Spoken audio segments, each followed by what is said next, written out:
ಪ್ರೀತಿಯ ಕೇಳುಗರಿಗೆಲ್ಲ ನಮಸ್ಕಾರ. ನೀವು ಕೇಳ್ತಾ ಇದ್ದೀರಾ ಜನಧ್ವನಿ ರೇಡಿಯೋ. ಇದು 90.8 ಕಂಪನಾಂಕದಲ್ಲಿ ಸರಗೂರಿನಿಂದ ಪ್ರಸಾರವಾಗುತ್ತಿರುವ ಮೈಸೂರಿನ ಮೊಟ್ಟ ಮೊದಲ ಸಮುದಾಯ ರೇಡಿಯೋ. ನಾನು ನಿಮ್ಮ ರೇಡಿಯೋ ಗೆಳೆಯ ಶ್ರೀಕಾಂತ್ ಸರಗೂರು. ಪ್ರೇಕ್ಷಕರುಗಳೇ, ಎಂದಿನಂತೆ ತಮ್ಮೆಲ್ಲರಿಗೂ ವಿಶೇಷ ಸಂದರ್ಶನ ಕಾರ್ಯಕ್ರಮಕ್ಕೆ ಆತ್ಮೀಯವಾದ ಸ್ವಾಗತವನ್ನು ಕೋರುತ್ತಿದ್ದೇನೆ.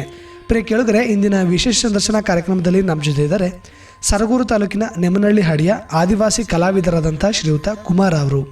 ಇವರು ಬಾಲ್ಯದಿಂದಲೂ ವಿವಿಧ ರೀತಿಯ ಕಲೆಗಳಲ್ಲಿ ತೊಡಗಿಸ್ಕೊಳ್ತಾ ಬರ್ತಾ ಇದ್ದು, ಪ್ರಮುಖವಾಗಿ ತಮ್ಮ ಆದಿವಾಸಿ ವಾದ್ಯಗಳಾದಂತಹ ಪಿಟೀಲು, ಕೊಳಲು ಹಾಗೂ ಹಾಡುಗಾರಿಕೆಯಲ್ಲೂ ಸಹ ತೊಡಗಿಸ್ಕೊಳ್ತಾ ಬರ್ತಾ ಇದ್ದಾರೆ. ಆದಿವಾಸಿ ಜೀವನ ಶೈಲಿಯ ಜೊತೆಗೆ ಈ ವಿವಿಧ ರೀತಿಯ ಕಲಾ ಜೀವನವನ್ನು ನಡೆಸ್ತಾ ಈ ಕಲೆಗಳಲ್ಲಿ ತೊಡಗಿಸ್ಕೊಳ್ತಾ ಹಬ್ಬ ಹರಿದಿನಗಳು ಹಾಗೂ ವಿಶೇಷ ಸಂಭ್ರಮದ ಕಾರ್ಯಕ್ರಮಗಳಲ್ಲಿ ಈ ಕಲೆಯನ್ನು ಕೂಡ ಪ್ರದರ್ಶಿಸ್ತಾ ಬರ್ತಾ ಇದ್ದಾರೆ. ಜೊತೆಗೆ ಈ ಕಲೆಗಳನ್ನು ತಾವು ಕಲಿತು ಪ್ರದರ್ಶನ ಮಾಡೋದ್ರ ಜೊತೆಗೆ ಇತರರಿಗೂ ಸಹ ಕಲಿಸ್ತಾ ಈ ಒಂದು ಆದಿವಾಸಿ ಕಲಾ ಪರಂಪರೆಯನ್ನು ಮುಂದುವರಿಸ್ತಾ ಬರ್ತಾ ಇದ್ದಾರೆ.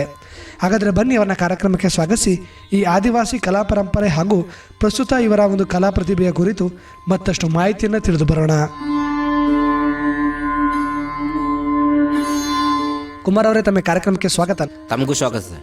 ಮೊದಲಿಗೆ ಬಹಳ ಸಂತೋಷ, ಈ ದಿನದ ನಮ್ಮ ಕಾರ್ಯಕ್ರಮದಲ್ಲಿ ತಾವು ಭಾಗವಹಿಸ್ತಿರೋಂಥದ್ದು. ತಮ್ಮ ಒಂದು ಆದಿವಾಸಿ ಕಲಾ ಪರಂಪರೆಯನ್ನು ಆಗಿರ್ಬೋದು, ಒಂದಷ್ಟು ತಮ್ಮಲ್ಲಿರುವಂಥ ಕಲಾ ಪ್ರತಿಭೆಯನ್ನು ನಮ್ಮ ಕೇಳುಗರ ಮುಂದೆ ತಾವು ತಮ್ಮ ಅನುಭವವನ್ನು ನಮ್ಮ ಜೊತೆ ಹಂಚಿಕೊಳ್ಳಿಕ್ಕೆ ಬಂದಿರುವಂಥದ್ದು ಬಹಳ ಖುಷಿಯ ವಿಚಾರ. ಮೊದಲಿಗೆ ತಮ್ಮ ಒಂದು ಪರಿಚಯವನ್ನು ನಮ್ಮ ಕೇಳುಗರಿಗೆ ಮಾಡಿಕೊಡಿ. ನನ್ನ ಹೆಸರು ಕುಮಾರ್ ಅಂತ, ನೆಮ್ಮನಹಳ್ಳಿ ಹಾಡಿ ಗಿರಿಜನ. ನಾನು ಸಣ್ಣದಿನಿಂದ ಈ ಕಲೆಗಳನ್ನು 10 ವರ್ಷದಿಂದ ಈ ಕಲೆಗಳನ್ನು ಕಲಿತು ನನಗೆ ಇದು ಬಿಡೋಕ್ಕೂ ಆಯ್ತಿಲ್ಲ. ಆ ಥರ ನಾನು ಕಲ್ತಿದ್ದಲ್ಲದೆ ಬೇರೆಯವ್ರಿಗೂ ಸಹ ನಾನು ಹೇಳ್ಕೊಡ್ತೀನಿ. ಈಗ ತಾವು ಬಾಲ್ಯದಿಂದಲೂ ಈ ರೀತಿ ಕಲೆಗಳನ್ನು ನೋಡ್ತಾ ಬಂದ್ರಿ. ಹೌದು ಸರ್. ನಿಮ್ಮ ಹಿರಿಕರೆಲ್ಲ ಈ ಥರ ಅವ್ರದೇ ಆದಂಥ ಒಂದಷ್ಟು ಕಲಾ ಪ್ರತಿಭೆಗಳನ್ನು ಹೊಂದಿದ್ರು, ಒಂದಷ್ಟು ಸಂಗೀತ ವಾದ್ಯಗಳನ್ನು ನುಡಿಸ್ತಾ ಇದ್ರು, ಅದನ್ನೆಲ್ಲ ನೀವು ಗಮನಿಸ್ತಾ ಇದ್ರಿ. ಹೌದು ಸರ್. ಬಾಲ್ಯದಲ್ಲೆಲ್ಲ ಹೇಗಿತ್ತು ಈ ಕಲೆಗಳನ್ನು ನೋಡಿದಾಗ ಸಹ ನಾನು ಈ ಥರ ಕಲೆಗಳನ್ನು ನಾನು ಮಾಡಬೇಕು, ಈ ಹಾಡುಗಾರಿಕೆ ನಾನು ಮಾಡಬೇಕು, ಈ ಥರ ನಾನು ಭಾಗವಹಿಸ್ಬೇಕಂತ ನನಗೆ ಬಹಳ ಕುತೂಹಲ ಇತ್ತು. ಆ ಕುತೂಹಲದಲ್ಲಿ ನನಗೆ ಸಾಧನೆ ಮಾಡೋಕ್ಕೆ ನನ್ನ ಏನೂ ಇತ್ತಿಲ್ಲ, ಬರೀ ಆಸೆಗಳು ಇತ್ತು ಅಷ್ಟೇ.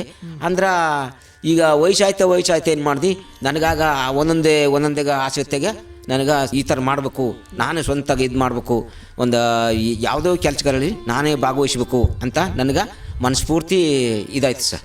ಆಗ ಖುಷಿ ಬತ್ತು. ಆಗ ಒಂದೊಂದಾಗಿ ನಾನು ಎಲ್ಲ ತಯಾರಿಕೆ ಮಾಡಿ ಅದನ್ನ ಬರೀ ತಯಾರು ಮಾಡೋದಲ್ಲದೆ ಅದನ್ನ ನುಡಿಸಿ ನೋಡಬೇಕು, ಅದ್ರ ಕೆಲಸ ಮಾಡಿ ನೋಡಬೇಕು, ಆ ಥರ ಮಾಡ್ತಿದ್ದೆ ಸರ್. ತಾವು ಚಿಕ್ಕವರಾಗಿದ್ದಾಗ ತಮ್ಮ ಹಿರಿಕರೆಲ್ಲ ಯಾವ್ಯಾವ ವಾದ್ಯಗಳನ್ನು ಬಾರಿಸ್ತಾ ಇದ್ರು, ಅದರಲ್ಲಿ ನಿಮ್ಗೆ ಏನನ್ನೆಲ್ಲ ನಾನು ನುಡಿಸ್ಬೇಕು ಅಂತ ಅನ್ನಿಸ್ತಿತ್ತು? ಹೌದು, ಇದೇ ಕೊರಳು ಸಹ. ಇದೇ ಕೊರಳು ನಮ್ಮ ಹಿರಿಕರು ಮೊದಲು ಕಲಿಬೇಕಾದ್ರೆ ಸಣ್ಣದೊಂದು ಕೊರಳು ಮಾಡ್ತಿದ್ರು. ನಾನು ಈಗ ತಕ ಬಂದಿನಿ ಸಣ್ಣ ಕೊರಳು, ಬಿದಿರು ಕಡ್ಡಿಲಿ ಮಾಡ್ತಿದ್ರು. ಆ ಬಿದಿರು ಕಡ್ಡಿಲಿ ಬಾರ್ತಿದ್ದಾಗ ನಾನು ಅವರು ಹಿಡಿದು ಒಂದು ಸ್ವಲ್ಪ ಸುಸ್ತಾದಾಗ ಅವರು ಮಡಗ್ಬಿಟ್ಟು ಕುಂತ್ಕೊಳ್ತಿದ್ರು. ಅದೇ ಕೊರಳು ನಾನು ಹಿಡಿತಿದ್ದಿ. ಅಂದ್ರೆ ಅಷ್ಟೇನು ಉಸಿರು ಕಟ್ಟಿ ಕೊರಳು ಹಿಡಿಯೋಕೆ ಬರ್ತಿತ್ತಿಲ್ಲ ನನ್ನ ಕೈಲಿ. ಅಂದ್ರೆ ಕೊರಳು ಹಿಡಿತಿದ್ದಿ ಅವ್ರ ಜೊತೆಲಿ. ಹೆಂಗೆ ಅವ್ರನ್ನ ತಪ್ಪಾಗೆಲ್ಲ ಮಾಡ್ತಿದ್ದಿ. ಅಂದರೂ ಅವರು ಪರವಲ ಕಡೆ ನೀನು ಕೊರಳು ಹಿಡಿತಿದಂತ ಕಲಿ ಅಂತ ನನ್ನ ಸ್ವಲ್ಪ ಫೋರ್ಸ್ ಮಾಡ್ತಿದ್ರು. ಆಗ ಭಾಳ ಇಂಟ್ರೆಸ್ಟ್, ಅವರೇ ಇದು ಮಾಡ್ತಿದ್ರು, ನನಗೆ ಭಾಳ ಇಂಟ್ರೆಸ್ಟ್ ಆಗ್ತಿತ್ತು. ಅವ್ರು ಮಡಿದ್ರೆ ಸಾಕು ನಾನು ಎತ್ತಿತಿ ಕೊರಳು ಹಿಡಿಯೋಕೆ. ಆಮೇಲೆ ಸಣ್ಣದು, ಆಮೇಲೆ ದೊಡ್ಡ ಕೊರಳು, ಅವೆಲ್ಲ ಹಿಡ್ದು ನೋಡ್ತಾ ಕಲಿಯೋಕೆ ಶುರು ಮಾಡ್ಕೊಂಡೆ ಸರ್. ಆಮೇಲೆ ನಮ್ಮ ಜನಾಂಗದಲ್ಲಿ ಈಗ ಕೆಲವು ಹುಡುಗರು ಯಾರು ಕೊರಳಿಯೋಕೆ ಇಂಟ್ರೆಸ್ಟ್ ಪಡಲ್ಲ. ಅದರಲ್ಲಿ ಒಂದು ಸಂಗೀತ ಆತ್ಮದಲ್ಲಿ ಹುಟ್ಟಿರ್ಬೇಕು ಸರ್. ಅವನು ಆ ಸಂಗೀತ ಕಲಿತಂತ ಆಸೆ ಸರ್. ಮೊದಲು ಅವ್ರಿಗೆ ಆಸಕ್ತಿ ಇರಬೇಕು. ಹೌದೌದು ಸರ್. ನಿಮಗೆ ಬಾಲ್ಯದಿಂದಲೂ ಆಸಕ್ತಿ ಇತ್ತು ಈ ರೀತಿಯ ಸರ್ ಸಂಗೀತ ವಾದ್ಯಗಳನ್ನು ನುಡಿಸ್ಬೇಕು. ಅದರಲ್ಲಿ ವಿಶೇಷವಾಗಿ ನಿಮ್ಮದೇ ಆದಂಥ ಒಂದು ಆದಿವಾಸಿ ಕಲಾ ಪರಂಪರೆ ಅನ್ನೋದು ಬಹಳ ವಿಶೇಷವಾದಂಥದ್ದು. ತಮ್ಮದೇ ಆದಂಥ ಒಂದಷ್ಟು ವಾದ್ಯಗಳಿರುತ್ತೆ, ಅದನ್ನೆಲ್ಲ ನುಡಿಸುವಂಥದ್ದು ತುಂಬ ವಿಶೇಷ ಅಂತ ಅನಿಸುತ್ತೆ. ತಾವು ಪ್ರಮುಖವಾಗಿ ಕೊಳಲು ಮತ್ತು ಪಿಟೀಲು ಈ ವಾದ್ಯಗಳನ್ನು ನುಡಿಸೋದನ್ನ ಮಾಡ್ತಾ ಬರ್ತಾ ಇದ್ದೀರಾ. ಈ ಕೊಳಲಾಗಿರ್ಬೋದು, ಈ ಪಿಟೀಲಾಗಿರ್ಬೋದು, ಇದನ್ನೆಲ್ಲ ನೀವೇ ಹೇಗೆ ತಯಾರಿಸ್ಕೋತೀರಾ? ಹೇಗೆ ಅದಕ್ಕೆ ಬೇಕಾದಂಥ ವಸ್ತುಗಳನ್ನು ಕಾಡಿಂದ ಹೇಗೆ ತಂದು ಮಾಡ್ಕೋತೀರಾ?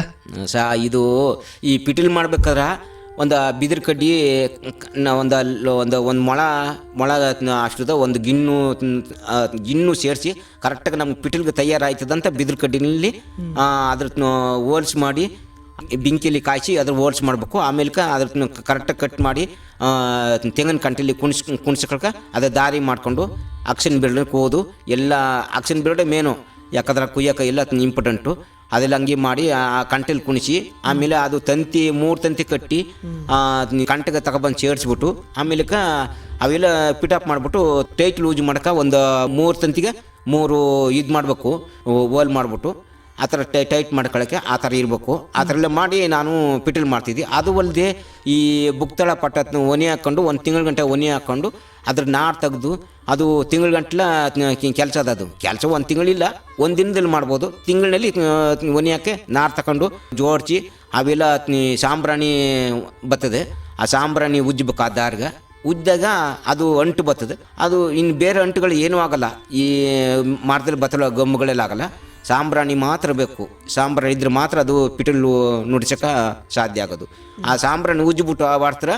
ಮೊದಲೇ ಬಾಡ್ತಾಗ ಸರಿ ಗಾಮ ಪಾದ ನೀಸ ಆ ಸ್ವರಗಳನ್ನ ಬಾಡಿಸ್ಬೇಕು. ಅದರಿಂದ ಪುನಃ ಮೇಲಿಂದ ಪುನಃ ಕೆಳಕ್ಕೆ ಬರಬೇಕು, ಸರಿಗಮ ಪಾದ ನೀಸ ಅಂತ. ಅದೇ ಥರ ಬಾಡಿಸ್ಕೊಂಡು ಕಲಿತಾಗ ಅವನಿಗೆ ಮನಸ್ಫೂರ್ತ ನಾನು ಕಲಿಬೋದು, ನನಗೆ ಆಸಕ್ತಿ ಅದೇ ಅಂತ ಅನುಭವ ಆಯ್ತದೆ ಸರ್. ಕೊರಳು ಅಷ್ಟೇ ಸರ್, ಕೊರಳು ಸರಿಗಂಬ ಪಾದನಿಸ ಬರಲ್ಲ. ಅದರಲ್ಲಿ ಮೊದಲಿಗೆ ನಾವು ಮೊದಲಿಗೆ ಉಸಿರು ಕಟ್ಟಿ ಪೀಪ್ ಉದೋದು ಕಲಿಬೇಕು. ಅದು ಉಸಿರು ಕಟ್ಟಿದ ಮೇಲೆ ಅವನಿಗೆ ಗೊತ್ತಾಯ್ತು, ನಾನು ಕೊರಳು ಕಲ್ತ್ಬಿಟ್ಟು ನಾನು ಕೊರಳು ಹಿಡಿಬೋದು ಈಗ ಸಾಧ್ಯ ಅಂತ ಅವನಿಗೆ ಗೊತ್ತಾಯ್ತು ಈ ಕೊರಳಿನಲ್ಲಿ. ಆಗ ಸಣ್ಣ ಪೀಪ್ನಲ್ಲಿ ಉಸಿರು ಕಟ್ಟಿ ಆಡಿದಾಗ ಆಮೇಲೆ ದೊಡ್ಡ ಕೊರಳು ತಾನಾಗೇ ಎತ್ಕೊಳ್ತಾನೆ ಅವನು. ಆಗ ಈ ಸಣ್ಣಲ್ಲಿ ಪ್ರಾಕ್ಟೀಸ್ ಮಾಡೋಣ ಸರ್.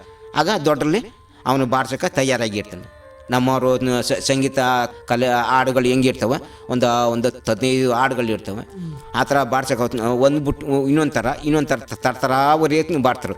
ಅದು ಆ ತರಾವರಿ ಅಂದರೆ ಯಾವ ಥರ ಅಂದ್ರೆ ಸಹ ನಮ್ಮಲ್ಲಿ ಕುಣಿ ಆಟದಲ್ಲಿ ಐದಿಗಾಟ ಅಂತೀವಿ, ಆಮೇಲೆ ಆಟಗದೆ ಅಂತ ಹೇಳ್ತೀವಿ. 2 ಥರ ಬರಬೇಕು. ಒಂದು ಸ್ಟೆಪ್ಗೆ ಒಂದು ಥರ ಡೋಲ್ಗೆ ಇನ್ನೊಂದು ಥರ ಬಾಡಿಸ್ಬೇಕು, ಇನ್ನೊಂದು ಥರ ಡೋಲ್ಗೆ ಇನ್ನೊಂದು ಥರ ಬಾಡಿಸ್ಬೇಕು. ನಾವು ಕೊರಳು ಹಿಡಿದಾಗಲೇ ಗೊತ್ತಾಯ್ತು ಅವ್ರಿಗೆ, ಯಾರು ಡೋಲ್ ಬಾಡಿಸೋರ್ಗೆ. ನಾವು ಯಾವ ಥರ ಸಂಗೀತದಲ್ಲಿ ಕೊರಳು ಹಿಡಿತಿದ್ದೀವೋ ಆ ಕೊರಳು ಸಂಗೀತದಲ್ಲಿ ಅವರು ಅದೇ ತಕ್ಕಾಗ ಬಾಡಿಸ್ಬೇಕು. 2 ಥರ ಅದೇ, ನಾವು ಐದಿಗಾಟ ಆಟಗಿದ್ದ ಆಟ ಅಂತ. ಆ ಥರ ತಕ್ಕಾಗ ಅವರು ಬಾಡಿಸ್ಬೇಕು. ಅದು ನಾವು ಹೆಂಗೆ ಬಾಡ್ತೀವಿ ಆ ನುಡಿ ಮೇಲೆ ಅವ್ರು ಬಾಡಿಸೋದು. ಈಗ ತಾವು ಯಾವ ಪಂಗಡಕ್ಕೆ ಸೇರ್ತೀರಾ ಆದಿವಾಸಿ ಗುಂಪಿನಲ್ಲಿ? ನಾವು ಬೆಟ್ಟ ಕುರುಬರು ಸರ್. ಬೆಟ್ಟ ಕುರುಬರು ಪ್ರಮುಖವಾಗಿ ತಮ್ಮ ಬೆಟ್ಟ ಕುರುಬ ಒಂದು ಸಂಸ್ಕೃತಿಯಲ್ಲಿ, ಒಂದು ಜೀವನ ಶೈಲಿಯಲ್ಲಿ ಬಹಳಷ್ಟು ಕಲೆಯನ್ನು ತಾವು ಮೈಗೂಡಿಸ್ಕೊಂಡು ಜೀವಿಸ್ತಾ ಬಂದಿದ್ರಿ. ಈ ಥರ ಕಲೆಗಳನ್ನು ತಾವು ಪ್ರಮುಖವಾಗಿ ಯಾವ್ಯಾವ ಹಬ್ಬಗಳಲ್ಲಿ ಪ್ರದರ್ಶನ ಮಾಡ್ತೀರಾ ನಿಮ್ಮ ಒಂದು ಸಮುದಾಯದ ನಡುವೆ?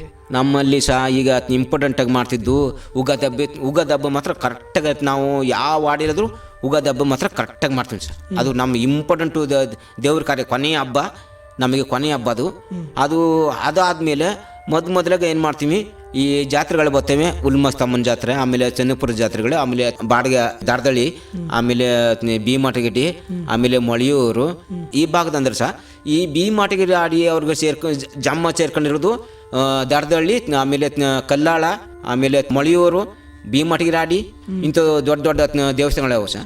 ಆ ದೇವಸ್ಥಾನದಲ್ಲಿ ಅವ್ರು ಭಾಗವಹಿಸ್ಬೇಕು.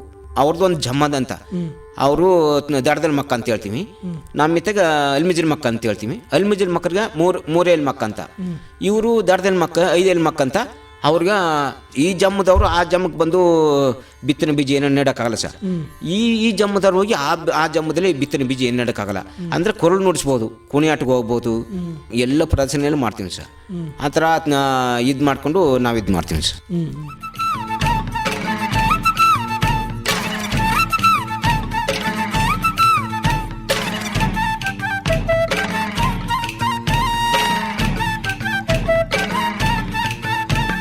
ಈಗ ಜಾತ್ರೆಗಳಲ್ಲಿ ಮೊದಲಾಗ ಜಾತ್ರೆಗೆ ಹೋಗ್ಬೇಕು. ಈಗ ಸನ್ನಿಪುರಕ್ಕೆ ಹೋಗ್ಬೇಕು. ಸನ್ನಿಪುರದಲ್ಲಿ ಬೆಳಿಗಾನ ಕುಣಿಬೇಕು ಸರ್. ನಾವು ಸನ್ನಿಪುರ ಬಿಟ್ರೆ ಕಾಟೊಳ್ಳೆ ಕುಣಿತಿದ್ದು. ಕಾಟೊಳ್ಳೆ ಈಗ ಸ್ವಲ್ಪ ರದ್ದು ಮಾಡಿದ್ದಾರೆ ಸರ್, ನಿಲ್ಲಿಸ್ಬಿಟ್ಟಿದ್ದಾರೆ. ಈಗ ಅವ್ರು ನಿಲ್ಲಿಸ್ಬಿಟ್ಟು ಅಂದರೆ ನಾವು ಬಿಡ್ತಿಲ್ಲ. ನಮ್ಮ ಸಂಪ್ರದಾಯ, ನಾವು ರಾತ್ರಿ ಹೊತ್ತು ಸನ್ನಿಪುರ ಕುಣಿದ್ರೆ ಹಗಲೊತ್ತು ಹೋಗಿ ಉಳ್ಮಸ್ತಮ್ಮನ ಕುಣಿದ್ಬಿಟ್ಟು ಒಂದು 4-5 ರೌಂಡ್ ಆದ್ರೂ ಕುಣಿದ್ಬಿಟ್ಟು ಮನೆಗೆ ಹೋಗ್ತೀವಿ ಸರ್. ಅಲ್ಲೋಗಿ ಏನು ಮಾಡ್ತೀವಿ, ನಮ್ಮ ಮಾಡಿಯಲ್ಲಿ ಈಗ ನಾವು ಆಟ ಮಾಡ್ಕೋದಂತಂದ್ರೆ ನಾವು ಕುಣಿತೀವಲ್ಲ, ಅದನ್ನ ಮಗ್ಸೋದಂತ ಆಟ ಮಾಡ್ಕೋದಂತ ನಾವು ಹೇಳ್ತೀವಿ ನಮ್ಮ ಭಾಷೆಯಲ್ಲಿ. ಆಮೇಲೆ ನಾವು ಅಲ್ಲೋಗಿ ನಾವೆಲ್ಲ ಬೆಳಗಾನ ಕುಣಿದ್ಬಿಟ್ಟು ದೇವ್ರುಗಳು ಬರ್ತವೆ. ಇವತ್ತು ನಮ್ಮ ಸಂಪೂರ್ತಿ ನಮ್ಗೆ ತೃಪ್ತಿ ಆಯಿತು ಅಂತ ದೇವ್ರುಗಳು ಬಂದು ದೇವ್ರುಗಳು ಬಂದು ನಮ್ಗೆ ತೃಪ್ತಿ ಆಯಿತು, ಈಗ ಸಾಕು ಅಂತ ಹೇಳ್ತಾರೆ. ಆಗ ಅವತ್ತಿಗೆ ನಮ್ಗೆ ಆಟ ಮಾಡ್ಕೋದಂತ ಹೇಳ್ತೀವಿ. ಅವತ್ತಿಗೂ ಅವ್ರಿಗೂ ದೇವ್ರಿಗೂ ಸಮ, ನಮಗೂ ಸಮ. ಪ್ರಮುಖವಾಗಿ ಹಾಡಿನಲ್ಲಿ ಯಾವ್ಯಾವ ಸಂದರ್ಭದಲ್ಲಿ ಈ ರೀತಿಯ ಕಲೆಗಳನ್ನು ಪ್ರದರ್ಶನ ಮಾಡ್ತೀರಾ ನೀವು? ನಾವು ಹಬ್ಬ, ಆಮೇಲೆ ಜಾತ್ರೆಗಳಲ್ಲಿ ನಾವು ಖುಷಿ ಬಂದಾಗ ನಮ್ಮ ಆಡಿಯಲ್ಲಿ ಮಾಡ್ತೀವಿ. ಆ ಥರ ಮಾಡ್ಕೊಂಡು ಎಲ್ಲ ಕಲೆಗಳನ್ನು ಉಪಯೋಗಿಸ್ತೀವಿ ಸರ್. ನಾವು ಬೇರೆ ಥರ ಹೋಗ್ಬೇಕಾದ್ರೆ ಬೇರೆ ಬೇರೆ ರಿಸಲ್ಟ್ ಅವೆಲ್ಲ ಹೋಗಲ್ಲ ಸರ್. ನಾವು ಹಬ್ಬ ಹುಣ್ಣಿಮೆ ಅಂಥವೆಲ್ಲ ಮಾಡ್ತೀವಿ ಸರ್. ಹಾಡಿನಲ್ಲೇ ಜಾಸ್ತಿ ಹಾಡಿನಲ್ಲೇ ಜಾಸ್ತಿ ಹರಿದಿನಗಳಲ್ಲೇ ತಾವು ತಮ್ಮ ಕಲೆಯನ್ನು ಪ್ರದರ್ಶನ ಮಾಡ್ತೀವಿ ಸರ್. ಅದು ಎಷ್ಟು ಜನ ಕಲಾವಿದರಿದ್ದೀರಾ ತಮ್ಮ ಹಾಡಿನಲ್ಲಿ ಈ ಥರ? ನಮ್ಮ ಹಾಡಿಲಿ ನಾನು ಒಬ್ಬನೇ ಸರ್. ನಮ್ಮ ನೆಮ್ಮನಳ್ಳಿ ಹಾಡಿಲಿ ನಾನು ಒಬ್ಬನೇ. ಆಮೇಲೆ ಭೀಮಾಟಿಗಿರಿ ಹಾಡಿಲಿ ಅಲ್ಲಿ ಒಬ್ಬನ ಅವನೇ. ಆ ಹುಡುಗನಿಗೆ ನಾನೇ ಸಂಗೀತ ಕಲಿಸ್ತವನು. ಅವನಿಗೆ ಕೊರಲು ನುಡ್ಸಕ್ಕೆ ಬತ್ತಿತ್ತಿಲ್ಲ. ನನಗೂ ಆಸಕ್ತಿ ಅದು ಮಾವ, ನನಗೂ ತೋರಿಸ್ಕೊಡು ಅಂತ ಅಂದಗಂಟ ಆ ಹುಡುಗ ನಾನೇ ಉಸಿರು ಕಟ್ಟಿ ಹೆಂಗೆ ಪ್ರಾಕ್ಟೀಸ್ ಮಾಡಬೇಕು ಅಂಥವೆಲ್ಲ ನಾನೇ ತೋರಿಸ್ಕೊಟ್ಟದ್ದು ಸರ್. ಈಗ ಅವ್ನು ಪರಲ್ಲ, ಅವ್ನು ನನಗಿಂತ ಗುರುಗಳಿಗಿಂತ ಜಾಸ್ತಿ ಮಿತ್ರತೆ ಅವನೇ ಸರ್. ಈಗ ನಾನೇ ಸ್ವಲ್ಪ ನಿಲ್ಲು, ಯಾಕಂದ್ರೆ ನಾನು ಅಷ್ಟೇನು ಈ ಜಾಸ್ತಿ ಕೊರಲು ಹಿಡಿತಿದ್ದಿಲ್ಲ. ನಾನು ಕೆಲಸ ಕಾರ್ಯಗಳಲ್ಲಿ ಭಾಗವಹಿಸ್ತಿದ್ದಿಲ್ಲ ಸರ್. ಅವನೇನು ಮಾಡ್ದೆ, ನನ್ನ ತಾವು ಕಲ್ತದೆ. ಅವನು ಊರೆಲ್ಲ ಸುತ್ತಾಕ ಮಾಡ್ದ. ಅವನು ಪರಲ್ಲ, ನಾನು ಮೆಚ್ಕೊಂಡು ಅವನು ಹುಡುಗನ ನಾನು ಕಲಿಸಿದಾಗೂ ಸಾರ್ಥಕ ಅಂತ ಗೊತ್ತಾಯ್ತು. ಹಿರಿಯ ಕಲಾವಿದರುಗಳು ಇನ್ನೂ ನಿಮ್ಮ ಹಾಡಿನಲ್ಲಿ ಇದ್ದಾರಾ? ಇಲ್ಲ, ಹಿರಿಯ ಕಲಾವಿದರು ಈಗಿಲ್ಲ ಸರ್. ಈಗ ಹಿರಿಕರೆಲ್ಲ ಸ್ವಲ್ಪ ತೀರೋದ್ರು. ಈಗೆಲ್ಲ ನಾವು ಕಿರಿಕರೇ ಇರೋದು. ಅಂದ್ರೆ ನನ್ನ ಮುಂಪಟ್ಟಿನಲ್ಲಿರೋಲ್ಲ ಅವರು ಸರ್. ಇನ್ನು ಆ ವಯಸ್ಸಾದವ್ರೆಲ್ಲ ಆಗಲ್ಲ. ಈಗ ನಮ್ಮ ವಯಸ್ಸು ಮಟ್ಟದವರೇ ಇರೋದು. ಈಗ ಕೊರಳು ಹಿಡಿಯೋರು, ಆಮೇಲೆ ದೇವ್ರ ಕರ ಗುಡ್ಡುಗಳು, ಆಮೇಲೆ ಡೋಲ್ ಬಡಿಯೋರು ಅಂಥವ್ರೆಲ್ಲ ನಮ್ಮ ವಯಸ್ಸಿನ ಪ್ರಾರದವರೇ ಈಗ ಎಲ್ಲ ಕಲಾ ಮಾಡ್ತಾರೆ ಸರ್. ಹಾಗಿದ್ರೆ ತಮ್ಮ ಮಾತುಗಳನ್ನು ಕೇಳ್ತಿರೋಂಥ ನಮ್ಮ ಜನಧ್ವನಿ ಕೇಳುಗರಿಗೆ ಹಾಗೂ ಸಮುದಾಯ ಜನತೆಗೆ ತಮ್ಮ ಒಂದು ಈ ಆದಿವಾಸಿ ವಿಶೇಷ ವಾದ್ಯವಾದಂಥ ಕೊಳಲನ್ನು ನುಡಿಸಿ ಪ್ರಸ್ತುತಪಡಿಸ್ಬೋದಾ? ಮೊದಲಾಗೆ ಈ ಸಣ್ಣ ಕೊರಳು ಹೆಂಗೆ ನುಡಿಸೋದು, ಯಾಕಂದ್ರೆ ಇದರಲ್ಲೇ ಮೊದಲಾಗೆ ಕಲಿಬೇಕಾರೆ, ಒಬ್ಬ ಮನುಷ್ಯ ಕಲಿಬೇಕಾರೆ ನಮ್ಮ ಆದಿವಾಸಿಗಳಿಗೆ ಹೇಳ್ತಿರೋದು, ಮೊದಲು ಕಲಿಬೇಕಾರೆ ಇಂಥ ಪೀಪಿಗಳನ್ನು ಓದಿ ಅಭ್ಯಾಸ ಮಾಡ್ಕೊಂಡು ಆಮೇಲೆ ನೀವು ದೊಡ್ಡ ಕಲಾವಿದರಾಗಿ ಅಂತ ನಾನು ಅನುಭವದಲ್ಲಿ ನಾನು ಹೇಳ್ತೀನಿ. ಈಗ ನಾನು ಕೊರಳು ನುಡಿಸ್ತೀನಿ.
ಇನ್ನು ದೊಡ್ಡ ಕೊರಳು ಅದು ಹಿಡಿಬೇಕಾರೆ ಮೊದಲು ಇದನ್ನ ಕಲಿಬೇಕು ಸರ್. ಇದನ್ನ ಕಲಿತ್ರ ಆ ಮನುಷ್ಯ ಕೊರಳು ಹಿಡ್ತಾನೆ. ಇಷ್ಟು ಬಂದ್ರೆ ಸಾಕು ಸರ್, ಅವನು ದೊಡ್ಡ ಕೊರಳು ಓದ್ತಾನಂತ ನಮ್ಗೆ ಭರವಸೆ ಸರ್. ನಾನು ಈ ಕೊರಳು ಹಿಡಿದು ಗಾರೆ ಕೆಲಸ, ಆಮೇಲೆ ಮೇಸನ್ ಕೆಲಸ, ಆಮೇಲೆ ಕಾರ್ಪೆಂಟ್ರ್ ಕೆಲಸ, ಆಮೇಲೆ ತಲೆ ಕಟಿಂಗ್ ಮಾಡೋದು ಸರ್. ತಲೆ ಕಟಿಂಗ್ನು ಮಾಡ್ತಿದ್ವಿ. ಒಂದು ಊರನ್ನೇ ನಮ್ಮ ನೆಮ್ಮನಳ್ಳಿನೇ ಕಟಿಂಗ್ ಮಾಡ್ತಿದ್ವಿ. ಈಗ ತಾವು ಈ ಪಿಟೀಲು ಮತ್ತು ಕೊಳಲು ಇವೆರಡನ್ನು ನುಡಿಸೋದ್ರ ಜೊತೆಗೆ ತಮ್ಮ ಒಂದು ಆದಿವಾಸಿ ಹಾಡುಗಳನ್ನು ಹಾಡೋದ್ರಲ್ಲಿ ತಾವು ಕೂಡ ತೊಡಸ್ಕೊಳ್ತಾ ಬರ್ತಾ ಇದ್ರಿ. ವಿಶೇಷವಾಗಿ ಯಾವ್ಯಾವ ರೀತಿ ಹಾಡುಗಳನ್ನು ತಾವು ಹಾಡ್ತಾ ಇದ್ರಿ? ನಾವು ಸ್ವಲ್ಪ ಫಿಲಮ್ ರೆಕಾರ್ಡು, ಆಮೇಲೆ ನಮ್ಮ ಗಿರಿಜನರ ಹಾಡುಗಳು ಅವೆಲ್ಲ ಸೇರಿಸ್ಕೊಂಡು ಆಡ್ತಿದ್ವಿ ಸರ್. ನಾವು ಮೊದಲಿಗೆ ಫಿಲಮ್ ರೆಕಾರ್ಡ್ಗಳು ಜಾಯ್ತಿ ಆಡ್ತಿದ್ವಿ. ಯಾಕಂದ್ರೆ ಇಂಟ್ರೆಸ್ಟಾಗಿ ನಾವು ಪಿಟೀಲ್ ಬೇಕಾದ್ದು ಹಾಡುಗಳೇ ಬೇಕು ಸರ್. ಯಾಕಂದ್ರೆ ಪಿಟೀಲ್ ಬಾರ್ಸಂಗೆ ಬೇಕಾದ್ದು ಫಿಲಮ್ ಹಾಡುಗಳೇ ಬೇಕು. ನಾನು ಇದನ್ನ ನಮ್ಮ ಹಾಡುಗಳನ್ನು ಆಡ್ತಿದ್ವಿ. ಅಂದ್ರೆ ಇಂಟ್ರೆಸ್ಟಿಗೆ ನಾವು ಕಲ್ತಿದ್ದು ಫಿಲಮ್ ಹಾಡುಗಳೇ ಕಲ್ತದ್ದು. ಯಾಕಂದ್ರೆ ಪಿಟೀಲ್ ಬಾರ್ಸಕ್ಕೆ ಪ್ರತಿಯೊಂದಿಗೆಲ್ಲ ಯೂಸ್ ಆಗ್ತಿತ್ತು ಸರ್. ತಮ್ಮ ಒಂದು ಆದಿವಾಸಿ ವಿಶೇಷ ಹಾಡನ್ನು ನಮ್ಮ ಕೇಳುಗರಿಗೋಸ್ಕರ ವ್ಯಕ್ತಪಡಿಸ್ಬೋದಾ? ಭಕ್ತಿಗೀತೆ ಆಡ್ತೀನಿ ಸರ್. ಯಾರೇ ಭಕ್ತರು ಬಂದು ಕರೆಯಲಿ ಇಲ್ಲ ಎನ್ನದೆ ನೀವು, ಯಾರೇ ಭಕ್ತರು ಬಂದು ಕರೆಯಲಿ ಇಲ್ಲ ಎನ್ನದೆ ನೀವು, ದೂರ ದೂರದ ಸಭೆಗೆ ನಡುವಿರಿ ಪರಿರಾಜಕರಾಗಿ ನೀವು, ದೂರ ದೂರದ ಸಭೆಗೆ ನಡುವಿರಿ ಪರಿರಾಜಕರಾಗಿ ನೀವು. ಶೂವಾಲೆ ಶೂವಾಲೆ ಸ್ವಾಮೀಜಿ ಕೊರಳಿಗೆ ಮಾಲೆ, ಶೂವಾಲೆ ಶೂವಾಲೆ ನಮ್ಮ ಸ್ವಾಮೀಜಿ ಕೊರಳಿಗೆ ಮಾಲೆ. ಹಳ್ಳಿ ಜನರ ಏಳಿಗೆಯ ಬಯಸಿ ಸಾಲಿಗಳ ತೆರೆದು ನಡೆಸಿ, ಕಷ್ಟ ಜೀವಿಗಳ ಸಂಕಷ್ಟ ಅರಿತು ಆಸ್ಪತ್ರೆಯನ್ನು ಕಟ್ಟಿಸಿ, ಬಡಬಗ್ಗರ ಬಾಳಿಗೆ ನಿಜ ಬಂಧುವಾದಿರಿ, ಬಡಬಗ್ಗರ ಬಾಳಿಗೆ ನಿಜ ಬಂಧುವಾದಿರಿ. ನೊಂದವರ ತಾಯಿ ನೀವು, ನಿರಾಶತರ ತಂದಿ ನೀವು. ನೊಂದವರ ತಾಯಿ ನೀವು ಸ್ವಾಮಿ, ನಿರಾಶತರ ತಂದಿ ನೀವು. ಸುವಾಲೆ ಸುವಿಶುವಾಲಿ ನಮ್ಮ ಸ್ವಾಮೀಜಿ ಮಾತು ಮಂತ್ರದಲ್ಲಿ, ಸುವಾಲೆ ಸುವಿಶುವಾಲಿ ನಮ್ಮ ಸ್ವಾಮೀಜಿ ಮಾತು ಮಂತ್ರದಲ್ಲಿ. ಬಹಳ ಸಂತೋಷ. ತುಂಬ ಸೊಗಸಾಗಿ ಒಂದು ಗೀತೆಯನ್ನು ನಮ್ಮ ಕೇಳುಗರಿಗೋಸ್ಕರ ವ್ಯಕ್ತಪಡಿಸಿದ್ರಿ. ಹಾಗೆಯೇ ಕುಮಾರ್ ಅವರೇ, ಈಗ ತಾವು ಬಾಲ್ಯದಿಂದಲೂ ಸಹ ಈ ಕಲೆಗಳ ಮೇಲೆ ಆಸಕ್ತಿಯನ್ನು ಹೊಂದ್ಕೊಂಡು ತಮ್ಮ ಹಾಡಿಯಲ್ಲಾಗಿರ್ಬೋದು ಅಥವಾ ವಿವಿಧ ಹಾಡಿಗಳಲ್ಲಿ ಜಾತ್ರೆಗಳಲ್ಲೆಲ್ಲ ಹೋಗಿ ಕಲೆಗಳನ್ನು ಪ್ರದರ್ಶನ ಮಾಡ್ತಾ ಬಂದ್ರಿ. ಅಲ್ಲೆಲ್ಲ ಹೋಗಿ ಬೇರೆ ಬೇರೆ ಜಾತ್ರೆಗಳಲ್ಲೆಲ್ಲ ಈ ಥರ ಕಲೆಗಳನ್ನು ಪ್ರದರ್ಶನ ಮಾಡಿದಂಥ ಸಂದರ್ಭದಲ್ಲಿ ಅಲ್ಲಿನ ಜನರು ಎಷ್ಟು ಖುಷಿ ಪಡ್ತಾ ಇದ್ರು, ನಿಮ್ಮ ಜೊತೆ ಎಲ್ಲ ಯಾವ ರೀತಿ ಪ್ರಶಂಸೆಯನ್ನು ವ್ಯಕ್ತಪಡಿಸ್ತಾ ಇದ್ರು? ಖುಷಿ ಪಡ್ತೀರಿ ಸರ್. ನಮ್ಮ ಊರ್ಲಿ ನೆಮ್ಮನಹಳ್ಳಿಯಿಂದ ಒಬ್ಬ ಕೊರಳು ಹಿಡಿಯೋ ಹೋದ್ರೆ ಅವನಿಗೆ ಭಾಳ ಮರುವಾದಿ ಕೊಡ್ತಾರೆ ಸರ್. ನಮ್ಮೂರ್ ತನಲ್ಲ, ಈಗ ಬೇರೆ ಊರಿಂದ ನಮ್ಮ ಊರಿಗೆ ಕೊರಳನ್ನು ಕರ್ಕೊಂಬಂದ್ರೆ ಅವನಿಗೊಂದು ಮರುವಾದಿ ಕೊಡಬೇಕು, ಅವನಿಗೊಂದು ಸ್ಥಾನದಲ್ಲಿ ಕುಣಿಸ್ಬೇಕು. ಅವನ ಕರ್ಕೋಗಿ ಕೊರಳನ್ನು ಇಂಥವ್ರು ಬಂದಂದ್ರೆ ಕರ್ಕೋಗಿ ನಮ್ಮ ಸಾವಡಿಲಿ ಕುಣಿಸ್ಕೊಂಡು ಅವ್ರನ್ನ 4 ಮಾತು ನುಡಿ ಆಡ್ತಾರೆ. ಅಪ್ಪ ಯಾವತ್ತಿಂದ ಕಲ್ತಿದೆ, ಸಣ್ಣಾಗ ಕೊರಳು ಮಾಡ್ತಿದೆ ಅಂತ ಅವನ್ಗೆ ಒಳ್ಳೆ ಇದು ಮರುವಾದಿ ಮಾಡ್ತಾರೆ ಸರ್. ಆಮೇಲೆ ಅವನ್ಗೆ ಒಳ್ಳೆ ಉಪಚಾರಗಳು ಮಾಡೋದು, ಒಳ್ಳೊಳ್ಳೆ ಜಾಗ ಕರ್ಕೋಗೋದು, ಹಂಗೆಲ್ಲ ಮಾಡ್ತಾರೆ. ಅವ್ನ ಕೊನೆ ಈ ಟೈಮ್ನಲ್ಲಿ ಆಡಿಯೋರ ಜವಾಬ್ದಾರಿ ಇರ್ತದೆ. ಅವನ ಕೊರಳನ್ನು ಹೋಗಂಟ ಆಡಿಯೋರ ಜವಾಬ್ದಾರಿ ಇರ್ತದೆ ಅಂತ ಮರ್ಯಾದೆ ಸಿಗ್ತದೆ ಸರ್. ಈ ಡೋಲ್ ಬಾಡ್ಸೋರು ಅದೇ ನಮ್ಮ ಕುಣಿಯಾಟವರೆಲ್ಲ ಇರಲಿ, ಮೊದಲಿಗೆ ಬೇಕದ್ದು ನಮ್ಮ ಆದಿವಾಸಿ ಪ್ರಕಾರ ಕೊರಳು ಹಿಡಿಯೋನ್ಗೆ ಮೇನು ಸರ್. ಅವ್ನು ಇಲ್ದ್ರು ನಡೆಯೋದೇ ಇಲ್ಲ, ಕೊರಳು ಹಿಡಿಯೋನ್ಗೆ ಇಲ್ದ್ರು.